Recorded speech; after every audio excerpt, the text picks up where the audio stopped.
Buenas tardes, nos encontramos con el tema número 6, el diálogo interreligioso. Después de estar todos sumergidos en esta crisis del virus, deberíamos de plantear solamente ese tema, pero para eso tenemos mucho que leer, mucho que vivir todavía. Vamos entonces a continuar con los desafíos de la misión con este tema 6, el diálogo interreligioso. Hoy en día hablar del diálogo interreligioso desde el cristianismo no es cosa tan fácil, ya que el credo cristiano posee dos temas específicos que son problemáticos para dialogar y crear un consenso con las otras religiones. Las otras religiones me refiero a las monoteístas y no monoteístas. Algo que la hace difícil es la idea de un Dios que crea desde la nada, un Dios súper creador, porque además de crear un mundo a partir de los elementos existentes, como los otros dioses, creó solo con el poder de su palabra. El otro tema, el cristianismo es una religión sacrificial, maneja la idea de que el mundo fue redimido por el sacrificio del Hijo de Dios. Estos puntos hacen que el diálogo, principalmente con el Islam y con el judaísmo, las tres religiones monoteístas, judaísmo, islam y el cristianismo, sea un tema candente, sea un diálogo crítico, sea un diálogo no para llegar a un consenso, sino para compartir las diferentes posiciones. Por eso, en este tema, este bloque temático, el sexto, diálogo interreligioso, voy a dedicar gran tiempo a los temas candentes o los puntos críticos que hay entre cristianismo, judaísmo e islamismo.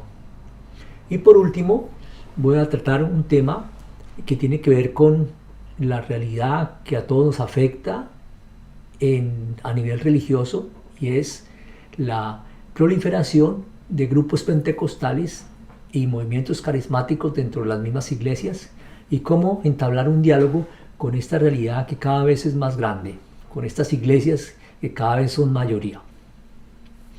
Desde los argumentos bíblicos se puede sostener que Jesús tuvo problema con esta idea del sacrificio. Concretamente, entró en conflicto con las autoridades religiosas de su cultura, lo cual fue fatal para él porque él criticaba el templo y práctica del sacrificio que se practicaba allí. Entonces, me voy a detener en estos dos puntos. ¿Cómo hacemos para dialogar con el islamismo y los judíos sobre que Dios sacrifica a su Hijo? En tiempos de Jesús, los principales sacerdotes y escribas decidieron matarlo después de que él, dice así, limpiara el templo y anunciara que pronto sería destruido. Mientras tanto, Jesús sanó a los cojos, a los ciegos, y se escuchó a los niños en el templo gritar: Hosana, hijo de David. Mateo 21:14. Estaba Jesús con las víctimas y por las víctimas, con los débiles que lo proclamaron como su Mesías. Por tanto, Jesús no tenía la intención de convertirse en una víctima él mismo, al menos no en el sentido de la lógica de víctima prevaleciente. Esto me hace recordar una novela rusa, Los hermanos Karamazov, de Dostoyevsky, donde Dmitri le pregunta a su hermano Alosha: ¿te gustaría redimir al mundo si tuvieras que sacrificar a un niño por esto? Alosha dice que no. Entonces dice: ¿debería Dios haber respondido de manera diferente aquí? ¿Por qué no ver la acción de Jesús como la abolición de la lógica del sacrificio, que viene de siglos desde la antigüedad, según la cual los débiles deben morir por los fuertes y poderosos de este mundo? El movimiento de Jesús se negó a aceptar o a hacer esos sacrificios. Por otro lado, tomando los argumentos de la creación, dice que no fue así al principio. ¿Qué es lo que se puede saber de ese comienzo, desde los textos de la creación? Que el Todopoderoso creó todo de la nada. o mejor, que alentó lo que estaba ahí para actuar por sí mismo. Dios dijo: verdee la tierra hierba verde que engendre semilla y árboles frutales que den fruto según su especie y que lleven semillas sobre la tierra. Leemos en el Génesis capítulo 1 versículo 11. Entonces, ¿quién creó? Con su llamado y misión, Dios ha guiado a su pueblo a través de la historia y todavía lo hace hoy, y que depende de la voluntad de los llamados. ¿Es eso omnipotencia? El Evangelio de Juan enfatiza que solo el único que es Dios y que está en el corazón del Padre lo ha provocado. Cuando éste aparece por primera vez, Juan el Bautista lo llama el Cordero de Dios. ¿Qué dice el Padre si su Hijo es un cordero o como un cordero? El Dios de quien Jesús habla se pone al final de la cadena alimenticia. Hubiera sido inadecuado para nuestros antepasados paleolíticos. Entonces, ¿se puede llamar a lo que Jesús predica religión? ¿No es más bien una crítica a la religión, sobre todo en la forma teísta, en la que el mismo cristianismo se convirtió? ¿Quieren las religiones llegar a un consenso de un mismo Dios único para todos? Esta introducción que hago plantea, más que plantear soluciones, son problemas. Por eso tomé esos dos puntos, una idea de la creación y la idea de Jesús sacrificado por Dios. Por tanto, voy a entrar con este preámbulo, voy a entrar a los tres temas anunciados. El primero, el primero empieza con una pregunta. ¿Las religiones monoteístas creen en el mismo Dios? ¿Ustedes qué responderían? Una respuesta es sí, es el mismo Dios, y las diferencias que se dan entre el islamismo, el judaísmo y el cristianismo no significan que estas religiones sean contrarias.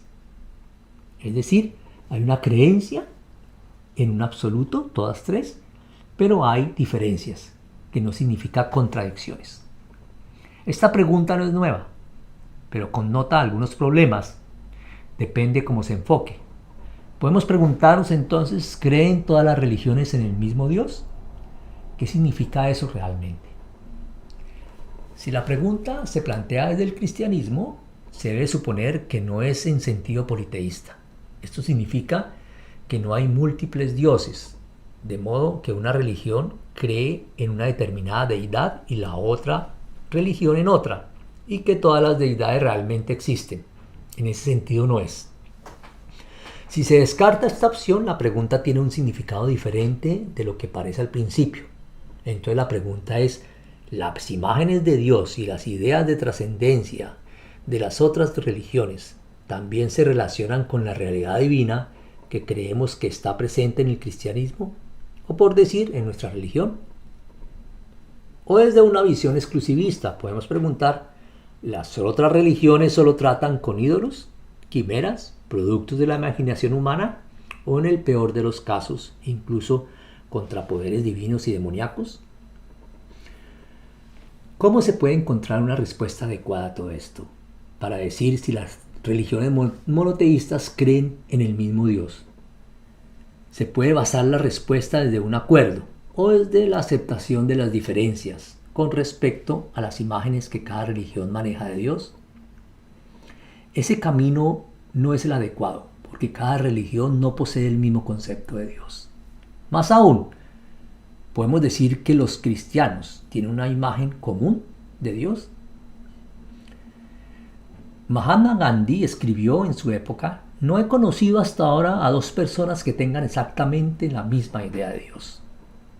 Esto quiere decir que las diferencias no se refieren solo a las sutilezas individuales.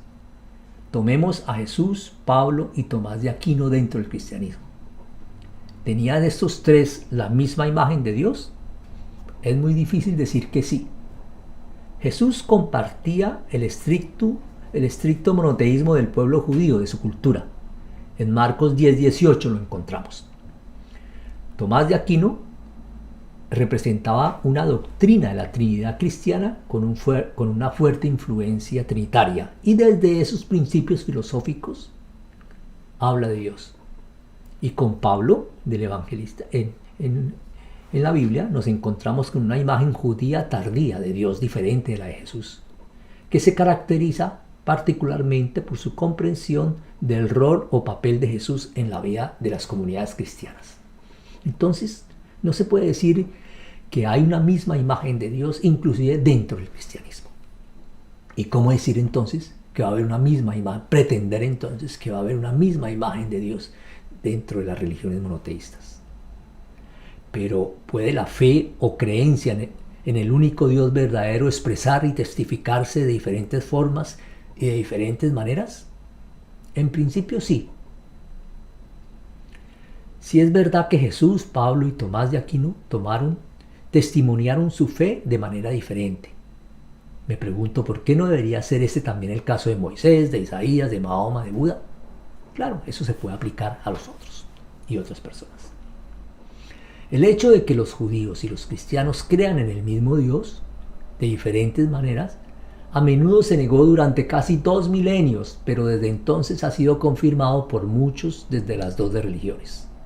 Muchos teólogos y teólogas, tanto judaicos como cristianos. A nivel cristiano, desde a través del Concilio Vaticano II y muchas declaraciones de la Iglesia Evangélica Protestante. Los teólogos judíos también afirmaron en la declaración de Hebrew Emet del 2000, dice así: judíos y cristianos adoran al mismo Dios. El Concilio Vaticano II escribió sobre los musulmanes inclusive que profesan la fe de Abraham y adoran al único Dios con nosotros. En el 2007, numerosos representantes del islamismo declararon en el documento en Commonwealth que a pesar de todas las diferencias entre cristianos y musulmanes, el doble mandamiento de amor de amor a Dios y al prójimo es lo más importante para nosotros, para nuestra fe y la vida. Es decir, hay puntos comunes. Judíos, cristianos y musulmanes comparten una tradición común y no solo han luchado en su historia, sino que también han tenido una influencia mutua positiva. La idea de que en una de estas tres religiones un Dios es concebido de diferentes maneras, por lo tanto, también puede referirse a la participación de las tres religiones de herencia bíblica. Pero, ¿qué hay con las otras grandes tradiciones religiosas? También aquí se dan interesantes posiciones. El Concilio Vaticano II reconoció tanto la diversidad del testimonio hindú del misterio divino, como el camino de liberación enseñado por el budismo. En el documento Nostra Aetate, número 2. Los líderes religiosos judíos e hindúes de alto rango declararon en el documento final del primer diálogo judío-hindú oficial en Nueva Delhi en 2007 que sus dos tradiciones religiosas enseñan la creencia en un ser supremo que tiene la realidad última. Lo mismo acontece con la declaración islámica sobre la relación entre el islamismo y el budismo en el 2010, que se vincula con la declaración anterior sobre la relación con el cristianismo, donde se establece que, comillas, la realidad última que enseña el budismo no es otra cosa que lo que los monoteístas llaman Dios. Cierro comillas. Entonces, este documento, comillas, nuevamente, quiere ayudar a los musulmanes a reconocer el budismo como una verdadera religión o estruendo, y los budistas ayudan a ver el islamismo como un auténtico dharma. Cierro comillas. Por eso, el diálogo interreligioso se basa en reflexionar y compartir sobre la posible verdad religiosa de los otros y del propio, de los otros, de las otras religiones y de la propia religión. Repito, reflexionar y compartir sobre la verdad religiosa de los otros.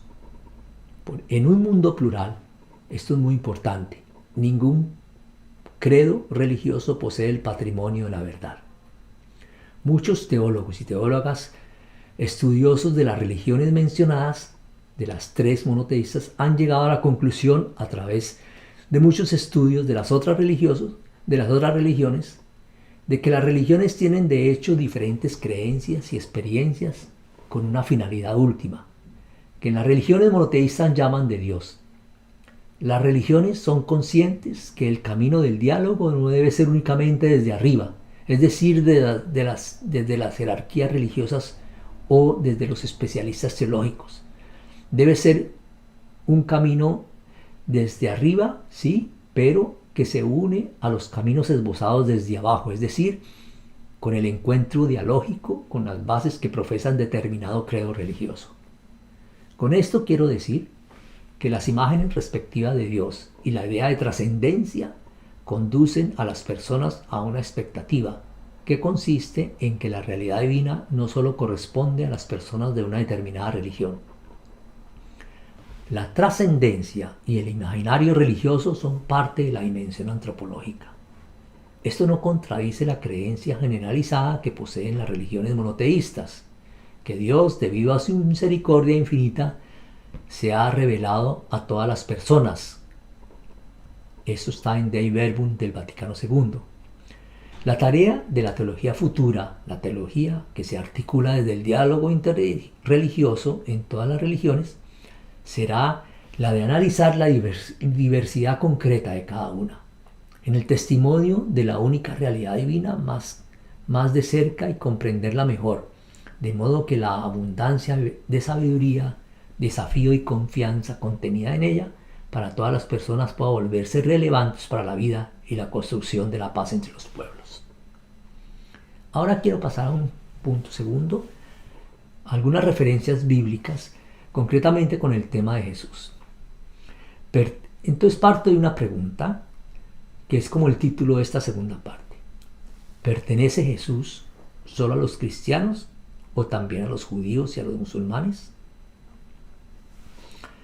Al leer la Biblia, el judaísmo es evidente, el judaísmo presente en ella.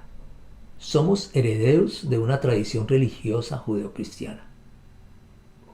En la lectura sobre algunos textos bíblicos aparece una línea antisemita. Por ejemplo, en Nehemías 4:2 se lee: habló en presencia de sus hermanos y de los ricos de Samaria y dijo: ¿qué hacen estos débiles judíos? ¿La restauración para sí mismo? ¿Podrán ofrecer sacrificios? ¿Terminarán en un día? ¿Harán revivir las piedras de los escombros polvorientos, aún las quemadas? Por eso hay textos antijudíos. Aquí este texto de Nehemías 4:2 presenta la debilidad de los judíos como un carácter de maldad, y los sacrificios son algunos de los aspectos que alimenta esa idea antisemitista de ese texto. Después vemos que a Jesús los cristianos lo sitúan en el centro de su fe, pero no se puede pasar por alto que los judíos y musulmanes tienen imágenes reveladoras del profeta de Nazaret. Jesús está presente en estas religiones. Tú eres mi hijo, te he engendrado hoy, se lee en el Salmo 2. Esto es un versículo que se refiere al Mesías, el Hijo de Dios. Los cristianos así lo entendemos, este salmo. La mayoría de los judíos lo ven como una blasfemia. A muchos judíos les incomoda esa lectura cristiana del Salmo. Leer el Antiguo Testamento a la luz del Nuevo Testamento, para los cristianos que estudiamos teología, es algo evidente, leer el Antiguo a la luz del Nuevo Testamento. Históricamente, los cristianos han hecho uso de los textos bíblicos para atacar el judaísmo. El hecho de que Jesús era un judío fue reprimido por la fuerza. Casi que se desconoce. Fue llevado al campo como oponente de los judíos, o al menos retratado como superior a ellos. En Mateo 2:2 se lee: ¿dónde está el rey de los judíos que ha nacido? Porque vimos su estrella en el oriente y hemos venido a adorarlo, se preguntan los reyes magos. Mateo presenta el título mesiánico Rey de los Judíos para aplicarlo a Jesús. Quiere decir la línea de las promesas mesiánicas al pueblo de Israel y las aplica a Jesús. Aquí el evangelista no pretende hacer una ruptura con el mesianismo israelita, sino mostrar una continuidad. Lo mismo busca Lucas 4:16-17 al presentar la realización en la persona de Jesús de las promesas mesiánicas de Dios al pueblo de Israel. Dice así: llegó a Nazaret, donde se había criado, y según su costumbre entró en la sinagoga el día de reposo y se levantó a leer. Le dieron el libro del profeta Isaías, y abriendo el libro halló el lugar donde estaba escrito. En los textos bíblicos que en la liturgia de Pascua se acostumbran a leer, se busca presentar al judaísmo como la causa de la muerte de Jesús. En Mateo 25, 59, 61 se lee: y los primeros sacerdotes y todo el concilio procuraban obtener falso testimonio contra Jesús, con el fin de darle muerte. Y no lo hallaron a pesar de que se presentaron muchos falsos testigos. Pero más tarde se presentaron dos que dijeron: este declaró: yo puedo destruir el templo de Dios y en 3 días reedificarlo. El paralelo a este texto se encuentra en Marcos 14, 57, 58. Dice así: y algunos, levantándose, daban falso testimonio contra él, diciendo: nosotros le oímos decir: yo destruiré este templo hecho por manos, y en 3 días edificaré otro no hecho por manos. Y así siguen otros textos como Hechos de los Apóstoles 6:13. Y presentaron testigos falsos que dijeron: este hombre continuamente habla en contra de este lugar santo y de la ley. Hechos 21, 27, 29. Cuando estaban para cumplirse los 7 días, los judíos de Asia, al verlo en el templo, comenzaron a incitar a todo el pueblo y le echaron mano gritando: israelitas, ayúdanos. Ese es el hombre que enseña a todos por todas partes contra nuestro pueblo, la ley y este lugar. Además, incluso ha traído griegos al templo y ha profanado este templo santo. Pues anteriormente habían visto a Tirófimo el Éfeso con él en la ciudad y pensaban que en Pablo lo había traído al templo. No hace falta una interpretación de estos textos preferenciando una lectura judaica. Esto facilitaría un diálogo interreligioso con el judaísmo. Como vemos, hay una intención también que se puede fundamentar desde los textos bíblicos para presentar una visión antijudaica del cristianismo. Hagamos un ejercicio de leer ahora el texto de Marcos 13, 1, 7, paralelo al de Mateo 15, 1, 9, desde una perspectiva judaizante y no antijudaizante. Leemos: los fariseos y algunos de los escribas que habían venido de Jerusalén se reunieron alrededor de él y vieron que algunos de sus discípulos comían el pan con manos inmundas, es decir, sin lavárselas, porque los fariseos y todos los judíos no comen a menos de que se laven las manos cuidadosamente, observando así la tradición de los ancianos, y cuando vuelven de la plaza no comen a menos de que se laven. Y hay muchas otras cosas que han recibido para observarlas, como el lavamiento de los vasos, de los cántaros y de las vasillas de cobre. Parece que hubieran vivido también tiempos de coronavirus. Entonces los fariseos, sino que comen con manos inmundas, y él les dijo: bien profetizó Isaías de vosotros, hipócritas, como está escrito: este pueblo con los labios me honra, pero su corazón está muy lejos de mí. Mas en vano me rinden culto, enseñando como doctrinas preceptos de hombres. Dejando un mandamiento de Dios, os aferráis a la tradición de los hombres. También les decía: astutamente violáis el mandamiento de Dios para guardar vuestra tradición. Porque Moisés dijo: honra a tu padre y a tu madre, y el que hable mal de su padre y de su madre, que muera. Pero vosotros decís: si un hombre dice al padre o a la madre: cualquier cosa mía con que pudieras beneficiarse es corbán, es decir, ofrenda a Dios, ofensa a Dios. Ya no le dejéis hacer nada en favor de su padre o de su madre, invalidando así la palabra de Dios por vuestra tradición, la cual habéis transmitido, y hacéis muchas cosas semejantes a estas. Termino la cita. Desde el siglo XVIII, los judíos han tratado de traer a Jesús a su casa.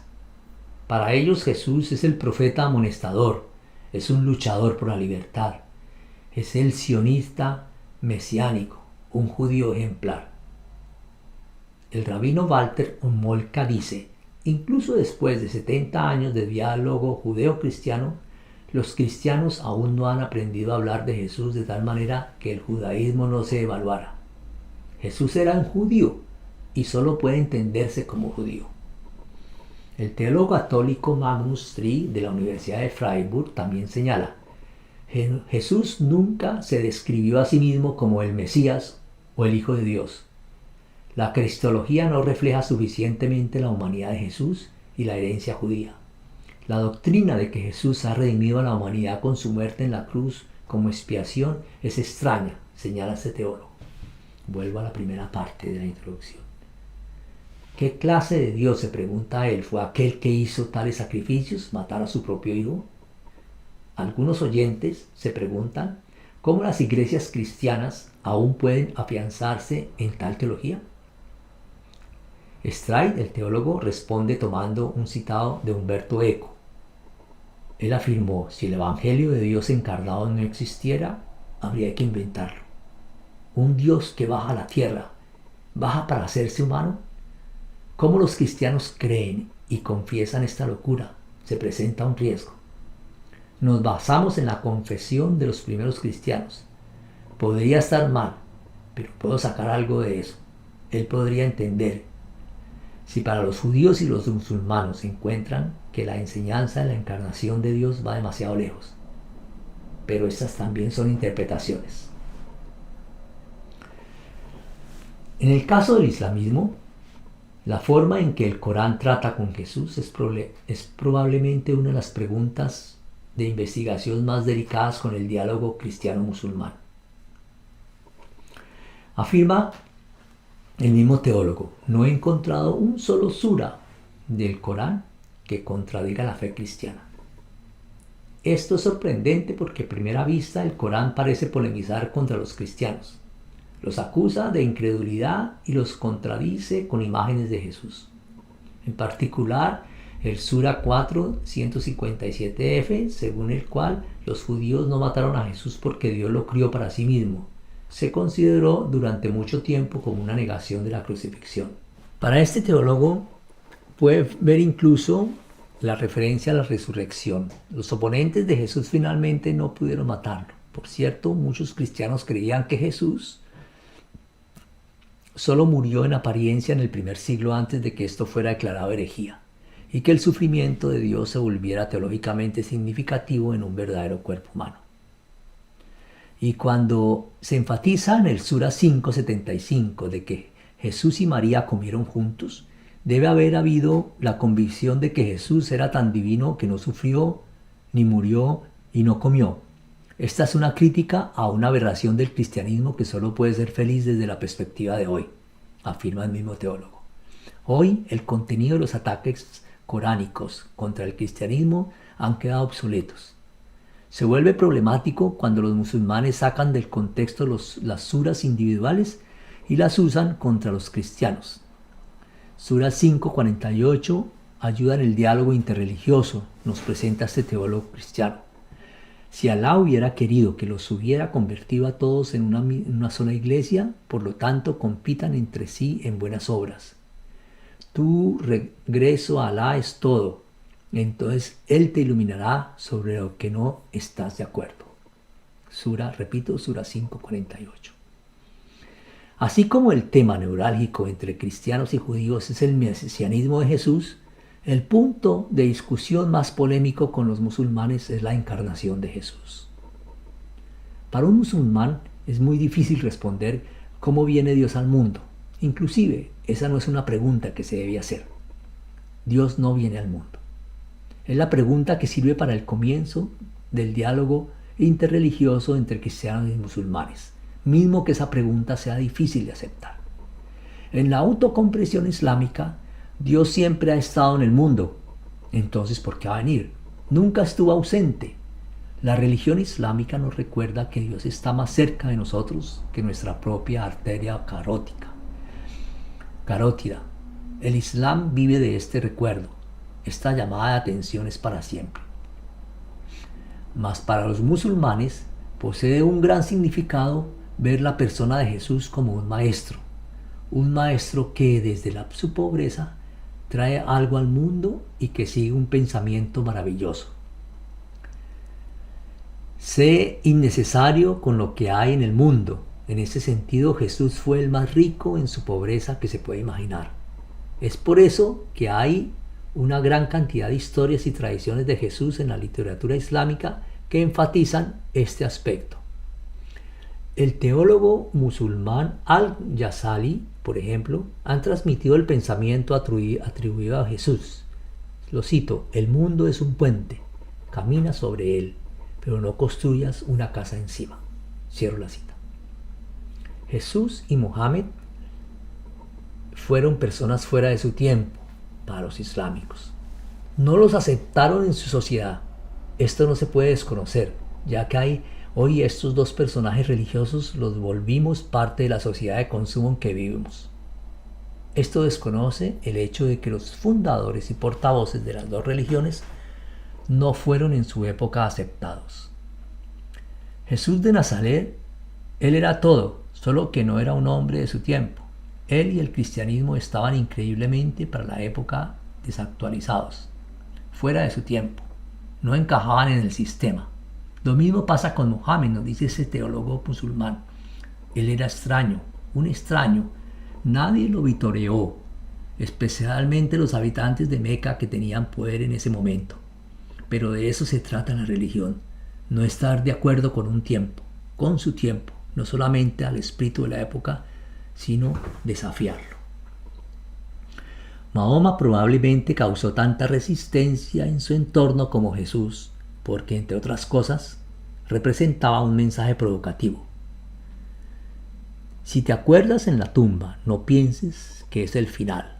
Él te saca de la tumba, refiriéndose a Alá, y te lleva de nuevo a su corte. Los ricos y poderosos no pueden estar seguros de que todo ya les ha ido bien con su riqueza y poder. Lamentablemente, hoy es muy inquietante el terror que dan algunos grupos radicales en nombre de su Dios o de Alá. Es una contraexperiencia radical en un momento en que lo divino se niega o se equipara. El horror en nombre de Dios que se experimenta nuevamente, como antes en el tiempo de las cruzadas en el cristianismo a nombre de Dios. Como vemos, para el diálogo entre musulmanes y cristianos, el problema no es Jesús, es un puente para dialogar. ¿Por qué nos deberíamos interesar por el diálogo con el islamismo? ¿Por qué conocer algo del Corán? Primero, por una cuestión de historia. 1,5 billones de personas en la Tierra viven según el Corán. Por eso, nosotros como misioneros o misioneras, es un deber conocer y entender hoy cuál es el mensaje central de ese libro, cómo protegerlo del abuso que desde su nombre se hace para caer en los radicalismos y fanatismos religiosos. En un diálogo interreligioso con la teología islámica, los teólogos y teólogas cristianos tenemos que responder a la dificultad concreta de presentar una religión como la cristiana que profesa un Dios que se encarna, que se hace humano. Un teólogo o teóloga musulmán nos preguntaría seguramente, ¿no se da mucho margen para una interpretación de autorrevelación de Dios en la historia de Jesús de Nazaret? Dios es inconcebible, ni siquiera en el imaginario religioso o reflexión teológica desde la religión islámica, como un Dios trinitario. Por ejemplo, en las tradiciones islámicas se aprende a no ir demasiado lejos con la complejidad de la Trinidad, que Jesús mismo seguramente tampoco habría entendido. Las disputas teológicas y mariológicas de la Trinidad causaron esa complejidad en la antigüedad. Además, hubo una llamada en la antigüedad, una cristología llamada de idolatría, en la que Jesús apareció como un segundo Dios. El mensaje del profeta Mohammed llama a volver a las cosas elementales. Dios como creador y juez es la imagen que ellos tienen de Dios. Dios para los musulmanes es un creador y es un juez. El islamismo, eso está en el centro de su fe. Dios es el responsable de la vida y la muerte de los seres humanos. En segundo lugar, el islamismo ayuda a descubrir que no solo el judaísmo y el cristianismo, sino también el islam está estrechamente relacionados con Abraham. Uno de los suras dice: ustedes, gente de las escrituras, ¿por qué discuten sobre Abraham? Él no era judío ni cristiano, sino Hanif, un Dios confiado. Un Dios un hombre confiado por Dios. Espiritualmente, judíos, cristianos y musulmanes somos hijos de Abraham. Dos textos cristianos básicos son de gran importancia para mí cuando hablo con los musulmanes: el Sermón del Monte con las bienaventuranzas y la expansión de la caridad para amar a los enemigos, de Mateo 25. Se habla del regreso de Cristo al juicio final. Significa que Él no va a preguntar: ¿perteneciste a la religión verdadera? ¿A la iglesia verdadera? Él va a preguntar es por las obras de misericordia. Por ellas vamos a ser juzgados. Por otro lado, la religión islámica no es una religión del amor, es más bien una religión del saber. Esto no significa que el amor esté en un segundo plano o no juegue ningún papel importante, solo que para un musulmán la vida significa conocer a Dios. Todas las formas de ser son formas del conocimiento de Dios. Ni siquiera la muerte es el final. Después de la muerte física, el viaje continúa en Dios. Diálogo interreligioso entonces entre cristianos y musulmanes significa ante todo no buscar los puntos comunes de cada credo religioso, casi no los hay, sino del intercambio entre las diferentes perspectivas de fe.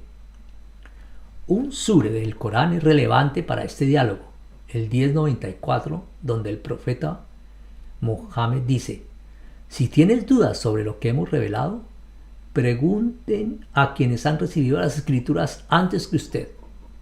Quiere decir, antes que los judíos y los cristianos.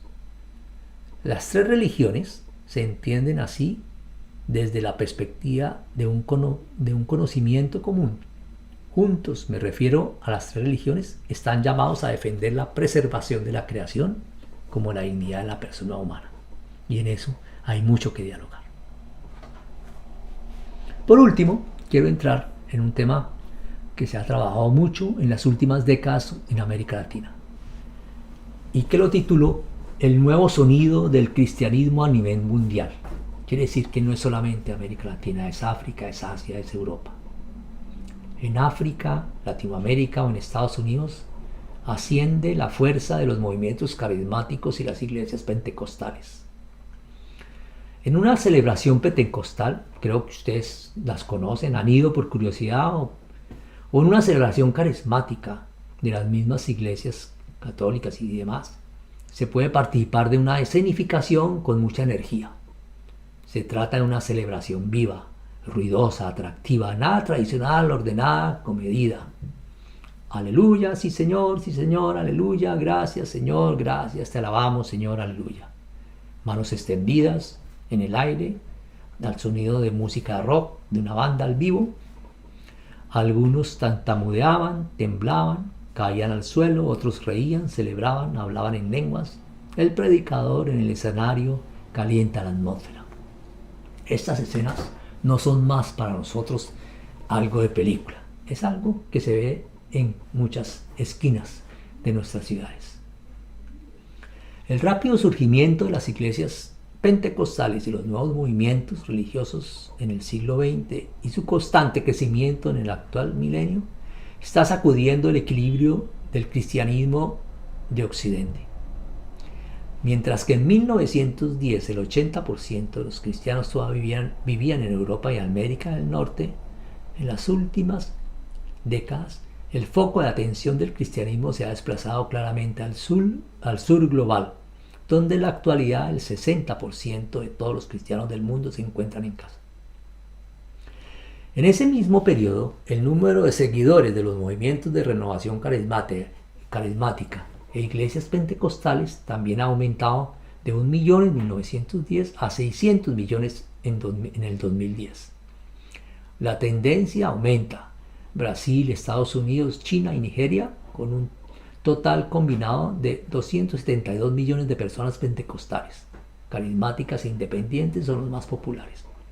En Brasil, para el 2010, el 54% de la población pertenece a una de esas denominaciones religiosas. La pregunta que nos hacemos desde la misionología es ¿cómo se explica este fenómeno? Responder a esta pregunta es algo complejo. Para aquellos que se sumergen en el mundo de las iglesias pentecostales y quieren explorar sus interacciones con la sociedad, por un lado, y las iglesias establecidas por el otro, se encuentran en un paisaje religioso difuso. Va desde las llamadas iglesias del Evangelio de la Prosperidad, que predican la prosperidad material y la salud física de sus miembros, hasta las iglesias demoníacas que sitúan la curación en un centro religioso, pasando por las iglesias comprometidas con la justicia social, desde las iglesias que son vecinas de sí mismas y solo buscan su propio beneficio, hasta las iglesias que entablan un diálogo ecuménico. Como ven, es una gama muy difusa. En muchos casos hay una superposición. Ninguna iglesia encaja en un solo patrón de interpretación. Por eso es difícil interpretar este fenómeno. Estas iglesias no solo pueden ser reducidas a su carácter pentecostal, sino que también se pueden encontrar dentro de la tradición católica romana, anglicana y ortodoxa como movimientos de renovación carismática. Muchos de ellos actúan a través de denominaciones y así abren la puerta al cristianismo para muchas personas que no tienen uso de las diferentes denominaciones y nombres de iglesias de todos modos. Su sello distintivo es la llamada el poder del Espíritu Santo, que cura a la gente, reúne a las familias rotas, fortalece la fe en un futuro mejor, ya sea el de aquí y ahora o allá en la otra vida. Que aquí y allá la gente llena de Espíritu Santo habla en lenguas y tiembla por todo su cuerpo es parte del repertorio estándar de muchas iglesias carismáticas y pentecostales. Especialmente para los indígenas, la invocación del espíritu y de los poderes sobrenaturales ofrece un vínculo con su propia tradición espiritual y cultural. Y entre los jóvenes, las congregaciones carismáticas y celebraciones son consideradas algo hip. Los servicios de la iglesia son ruidosos y bulliciosos, equipados con escenarios y focos, representaciones de LEDs y música pop. Por último, pero no por ello menos importante, se dirigen a los fieles en base a sus experiencias personales. Se les anima a repensar sus vidas hasta ahora, a alejarse de los malos hábitos y a entregarse completamente a Jesús. Por lo tanto, no requiere mucha imaginación que este tipo de fe atraiga a muchas personas que están perdidas en el anonimato de las grandes ciudades, cuyas familias están destrozadas por el alcohol y la violencia y que buscan una nueva vida en comunidad. Quiere decir que desde la sociología de la religión es un fenómeno que se explica desde el fenómeno urbano. El hecho de que las directrices morales y éticas sobre cómo se debe vivir esta nueva vida también se hacen en el proceso es la otra cara de la moneda. Especialmente las llamadas iglesias del Evangelio de la Prosperidad. Predican la divinidad a sus miembros, recompensan si se esfuerzan y trabajan lo suficiente. Según esta lectura del Evangelio, la acumulación de capital es uno de los requisitos para salir de un mundo de pobreza y exclusión. Es la inversión de la teología de liberación, especialmente en los países de América Latina que alguna vez la produjeron. Un proverbio ahora conocido resume el dilema. La teología de la liberación optó por los pobres, pero los pobres optaron por las iglesias pentecostales. Una salida está todavía lejos de ser encontrada. Sea esta compleja piedad y espiritualidad cristiana que desafía radicalmente a las iglesias establecidas.